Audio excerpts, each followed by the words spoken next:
কাতারের রাজধানী দোহায় ইসরায়েলি হামলার রেশ কাটতে না কাটতেই চাঞ্চল্যকর তথ্য প্রকাশ করেছে middle East Eye.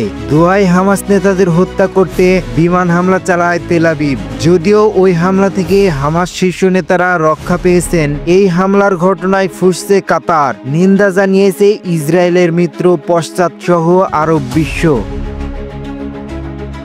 Middle east আইয়ের এক প্রতিবেদনে বলা হয়, মিশরের একজন শীর্ষ নিরাপত্তা কর্মকর্তা জানিয়েছে কায়রোতে হামাস নেতাদের হত্যার পরিকল্পনা করছে ইসরায়েল। তবে মিশরের মাটিতে হামাস নেতাদের উপর যে কোনো হামলা মিশরের সার্বভৌমত্ব লঙ্ঘনের শামিল হবে, আর আমরা একে যুদ্ধ ঘোষণা হিসেবে দেখব এবং শক্ত হাতে তা প্রতিহত করা হবে।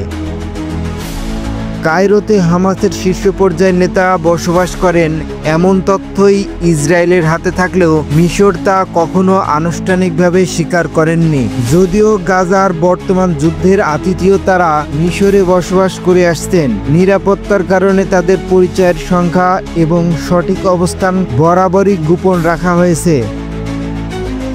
আরব বিশ্বে ইসরায়েলকে প্রথম স্বীকৃতি দেয়া মিশরের সাথে কিছু ইস্যু নিয়ে টানাপোড়েন চলছে। বিশেষ করে ফিলিস্তিন শরণার্থীদের সিনাই প্রবেশ ঠেকাতে 40,000 সেনা মোতায়েন ভালোভাবে নেয়নি ইসরায়েল। এদিকে ইরানের ইসলামী বিপ্লবী গার্ড বাহিনী সাবেক প্রধান মোহাসিন রেজাই সতর্ক করে বলেছেন, যদি ইসরায়েলের বিরুদ্ধে মুসলিম দেশগুলো একটি সামরিক জোট গঠনে ব্যর্থ হয় তাহলে সৌদি, তুরস্ক, ইরাকের জন্য ইসরায়েলি বোমা অপেক্ষা করছে। দোহায় ইসরায়েলি হামলার বিরুদ্ধে যে কোনো পদক্ষেপে কাতারের পাশে থাকার ঘোষণা দিয়েছে ইরান।